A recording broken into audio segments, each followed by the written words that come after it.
representative in 42. And we have Margaret De La Rosa, who is currently serving as Illinois State Representative in 42, being appointed for Tara Costa Howard's seat. Okay, I'm going to jump right in, and let's see, Lynn LaPlante, De La Rosa. We're going to start with Margaret since her name begins with D. Okay. With today's political climate, we need leaders who will be bold and vocal change agents. What can you tell us about your history in Democratic politics that points to how bold you will lead if elected? Well, first of all, let me just start with thank you, Lyle Democrats. Thank you, Lyle Democrats, for having me here tonight. I really appreciate your time. So I guess you're asking the question, if I understand it correctly, what have I done in the Democratic space? Is that the case? Yes. Okay. So I have been a leader with Indivisible DuPage.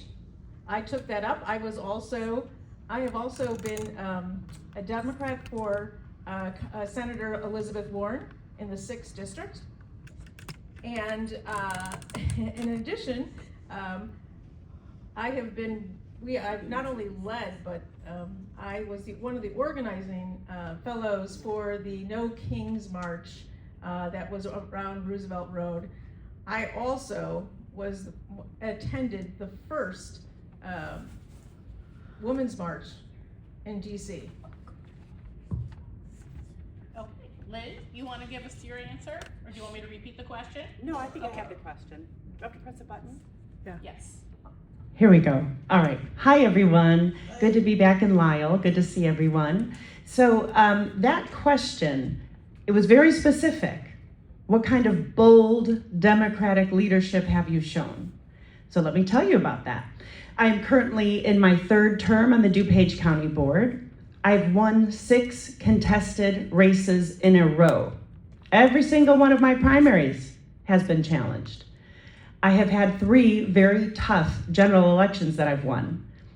I've only lost 1 race. It was my first one. There was an empty spot at the top of the ballot. It was right after Trump won his first term. And I was appalled that our party was not going to put anyone forth. Because they said, well, no one can beat Dan Cronin. Why would you run? And I said, well, I'm going to make him engage. I'm going to engage him in the democratic process. No way does anyone get a free pass to just waltz back in, right? So I ran. At first I thought, I'm just going to put my name on the ballot, make him show up for debates. But I have a very keen competitive spirit. And the more that went on, I thought, oh, no, I'm going to win. So I ran my tail off with just the support of my friends and my community. I'm super involved in my community. I think I spent grand total, countywide, 10 grand, which if you know, that's nothing. And I came closer than any other Democrat previous, in that point, in Democratic history in DuPage County to winning. Only 2 points away. Yeah, thank you. That was a big deal, right? So after that, I applied for the Illinois Women's Institute of Leadership at the urging of Senator Tammy Duckworth, because she ran in DuPage, and she knows how tough it is, especially back then in 2018. So that training is what helped me find my voice. It's what helped me become a bold and fierce leader. It helped me win all of those races. In my tenure on the DuPage County Board, when I do this, people go, oh boy. You know why? Because I call it out. I stand up for fiscal responsibility. I'm often the first person on the board to do so. I made a pledge when I ran, and I said I'm going to make sure that everything is less contentious and politicized at the local level. Because truly the work that we do on the DuPage County Board is really nonpartisan. So that means that I held everyone to the same standard. That takes courage. There's been a lot of blowback, but I can handle it because I'm doing the right thing. I also made a promise to always be honest and always do the right thing regardless of political fallout. So I have already proven my bold leadership. There have been votes on the DuPage County Board that have been 17-1. I'm gonna let you all guess who the one lone holdout was. I'm comfortable in that role. It's not always fun. Yes, thank you. It's not always fun. It's not always easy. But if you are going to put yourself forward for a leadership position, you best lead. And I have shown that I will do that. I've already proven it, and I'm going to continue that. The reason is, now is the time for the boldest voices that you have. As Claire said, it's time to get loud. If you haven't been loud already, now is the time. You're welcome. Okay, Margaret, we have elected at Can least. I have just a comment on that? Sure. So, Wait, really? well, here, I'm gonna say this. It's not just about being loud. It's being a leadership. It's about being a leader that works collaboratively. It's being a leader who gets results. I have been at the head of the 4th largest high school district in Illinois. We have 872 high school districts. We're the 4th largest, okay? 7,700 students, 4 buildings. You must work with your board. Is it an I situation? It is a we situation. And in the Illinois House, it is a we situation. You work with your caucus Okay, if you want to pertains deliver. that question. Thank you. Okay, all right, so we've elected at least 5 women from Lisle Township into the state legislature, and we're very proud of them. They have been instrumental in proposing and passing vital laws that are protecting the people of Illinois, especially women and underserved populations, from the harm of the federal changes. What initiatives have you put forward in your first 90 days, because you've been in office? The initiative, No, we're switching. Switch. Yeah, we're alternating the questions. I did. Oh, she did? Thank you. All right, so then Lynn, what would you do in your first 90 days if you were to be elected? So there's some really clear legislative goals that have already been set out. There's one that's on the table. Well, first of all, my union has put forth an initiative to build a brand new $80 million soundstage on the south side of Chicago. Why is that a huge, important initiative? It's going to revitalize that neighborhood, and also it's going to keep union jobs here. First of all, that build will be union, of course, and then the people who will be using that and employed there are all union members. Right now, in the world of TV, movie, streaming, all of those recordings, that's mostly done in LA, Nashville, and believe it or not, the Czech Republic. So if we build this brand new state-of-the-art sound stage from the ground up, we're going to bring jobs to this community, we're going to revitalize it, we're going to reinvent that whole creative economy in Chicago and in the state of Illinois. That means that we're not going to be exporting our jobs. We're going to keep them here, and we're going to bring in jobs. The creative economy adds more to the national GDP than construction. So I want everyone to understand how important it is to have a creative economy. Illinois has one of the strongest creative economies in the country, and our governor has done an amazing job of investing in the arts. This is going to be the next step. So as the state representative in District 42, I would be the subject matter expert there. So my union has been waiting and looking and waiting for an opportunity to get in there so I can work on this initiative. There's also another bill that's coming up that needs to be discussed. It's called the so there's something on record right now. It's called the anti-BDS bill.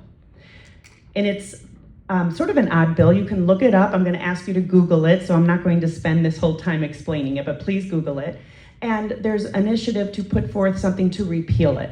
The reason that I have already said that I will support repealing the anti-BDS bill is it is a First Amendment issue. We have to, yes, hugely important. We have to protect the right to protest. You know what, show of hands, who was in a No Kings rally or who has ever attended a protest in their life? Okay, every person in this room. We have got to protect our right to assemble. We have got to protect our right to disagree, to protest, to boycott. That is an American right. That's our First Amendment right. And here's the thing, soon it might be all that we have left, to fight. I'm not joking. Can you imagine if that was taken away? Everyone here has given of their time, energy, and has been protesting. I will support repealing that bill. That's really something that has to be done. It's a First Amendment issue. So those are 2 clear goals that I have.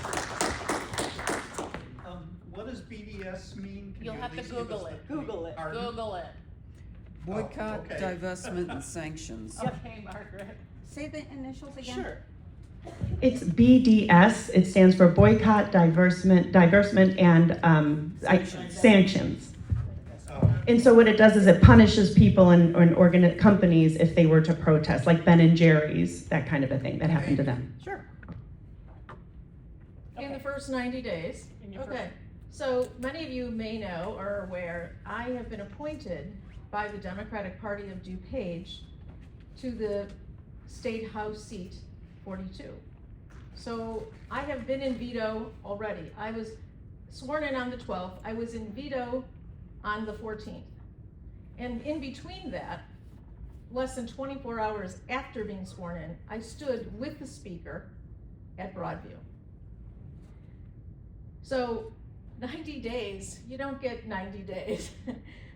It's very fast, it's very quick, you learn fast. And I can say this, you learn from your leadership, you learn from your caucus. Yes, you must be bold and you will be a leader, but you are sitting amongst leaders. So understand that. I do not believe this bill will be a priority in the State House, 3723, I believe. And for a variety of reasons, I can discuss that with you at some length. But what I think we will have in terms of our First Amendment rights and what dominated the veto session in Bill 1312 is going to be our protections from the federal government to protect our Illinois residents. And I believe that is what is going to dominate spring session based on what you've seen happening.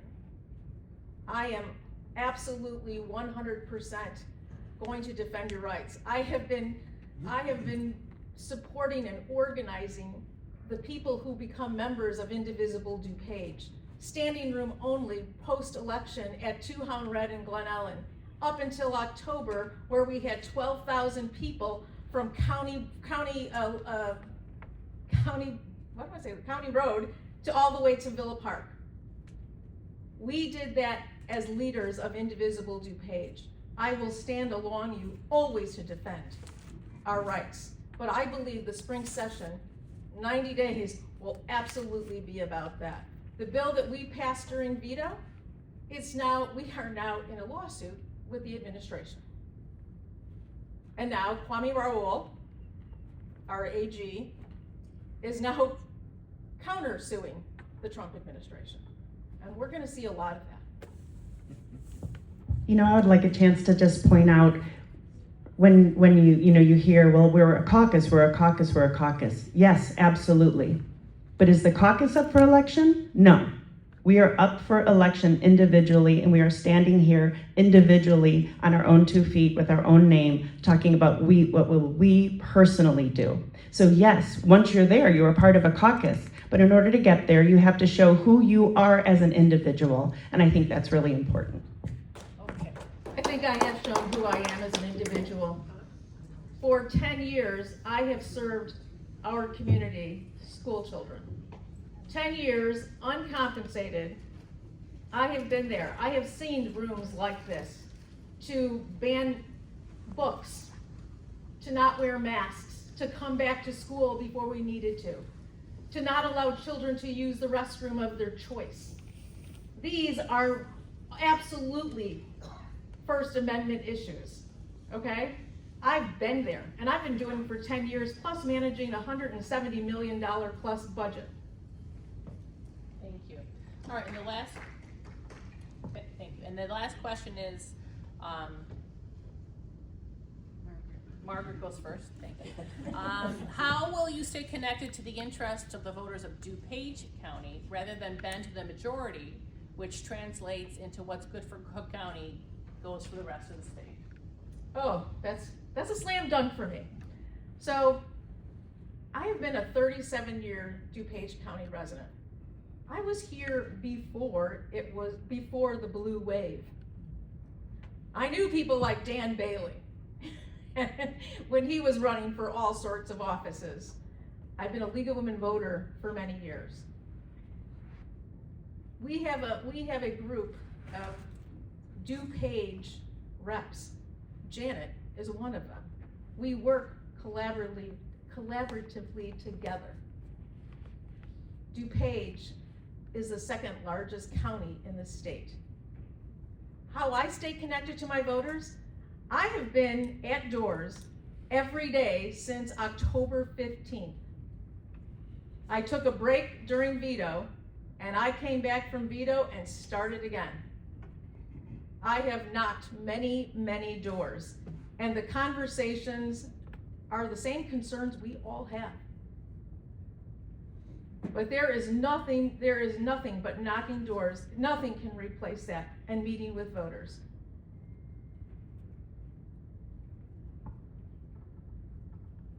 Okay, so I'll answer that question from the perspective of being a state representative. So I think it's really important to know your district, right? So my current county board district that I've been serving in, like I said, for 3 terms, shares 80% of the footprint of Illinois 42. So this is a community, and these are constituents that I am already very well connected to and to their needs. Also, when we serve on the board, you are elected within your own district, but every vote that you take covers the entire county. So we vote all collectively for county-wide issues. So you do get to hear, like for instance, I know what's going on in Lucy's district. We know what's going on across the county because we all have to share specific concerns of whatever is happening in each person's backyard. I will keep that first and foremost at top of mind when I'm down in Springfield. Each district throughout the state is different, has different demographics, different socioeconomic statuses. Everything is different needs. Some areas struggle in certain ways, others are very well resourced in some ways and have different needs. So you have to be very dialed in to what your district and who lives in your district. My husband and I have raised our 4 children in Glen Ellen. We've been living there for, I think it's about 22 years now, something like that. And we kind of live by the principle to, we pay things forward. You can't always pay back for things that have been given to you or opportunities that have been given to you. So we make sure to pay it forward. We are extremely involved in our community. Our 4 kids are involved in 3 million activities, so we feel like we have to be involved because we certainly take really good use of all the wonderful things that are offered in Glen Ellen. So I will take that same approach, the way that I believe so deeply in public service. Everyone should be taking a turn at bat. Everyone should be giving back in some way to their community. So I will be listening to the voters. Of course, everyone who runs for office, you knock doors. That's actually my favorite part because I like talking to people, and it gives me hope because when you talk to people and they tell you how much they care, then it makes you realize, okay, there's a reason we're doing this. There's a reason we're working this hard. So I'll just continue to listen as I always have. The needs will change. You have to be able to pivot quickly. We learned that on the county board when we were having to go through COVID and disperse all of the ARPA funds, the American Rescue Plan Act. So we are very, very highly dialed in to the needs of our community. I will continue that in Springfield. I'm very aware that certain populations in this district don't feel that they've been listened to, haven't been heard, maybe haven't had representation. That's important to me, that I will listen to them. And I just feel that it's our job to stand up, especially for those who are in most need of services, who maybe feel they don't have a voice, maybe they're not feeling heard.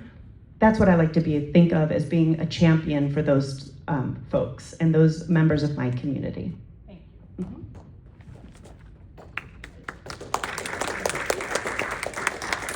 Okay, so now we'll give the 90 seconds in a summation. So each candidate is going to give you a summation of 90 seconds as to why they feel that they're the better candidate.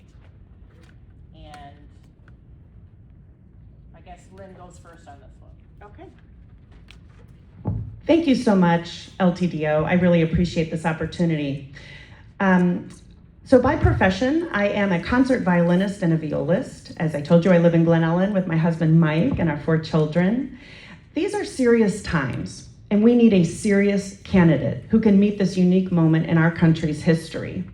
I have a bold voice that I will use to protect working families. I have steel in my spine to stand up for the least among us.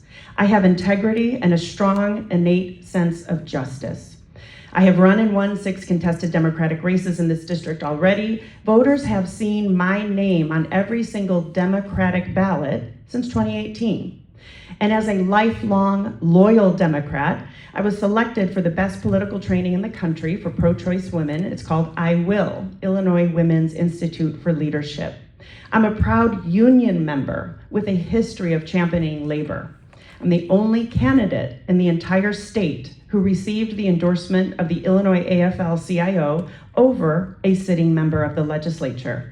This shows their faith in me and my ability to lead, as well as my understanding of the principles and values of labor, which, by the way, mirror our democratic principles and values. You can't have one without the other. So far, I have been endorsed by the Chicago Federation of Musicians, the Illinois Nurses Association, the Illinois AFL-CIO, the Civic Action for Muslims, All United Illinois, Citizen Action Illinois, and more are coming in by the day. Follow me on social media. All my handles are @HelpLynWin, and you can visit my website at lynlaplant.org. Thank you.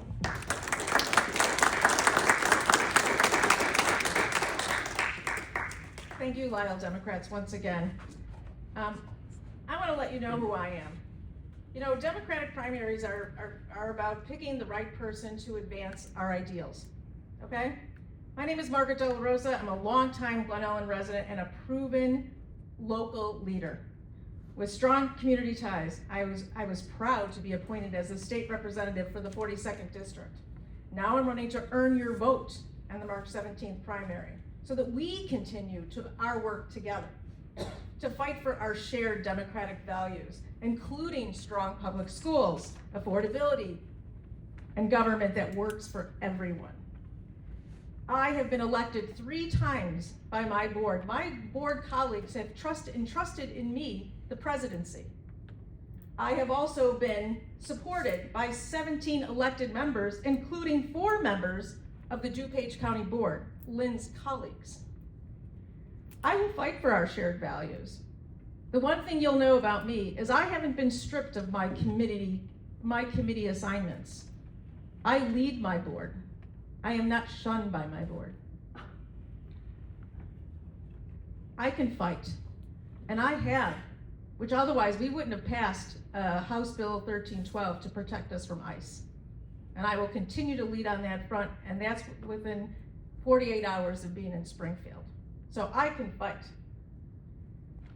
I believe that I can protect our shared values, and I hope I've earned your vote on March 17th. Thank you very much.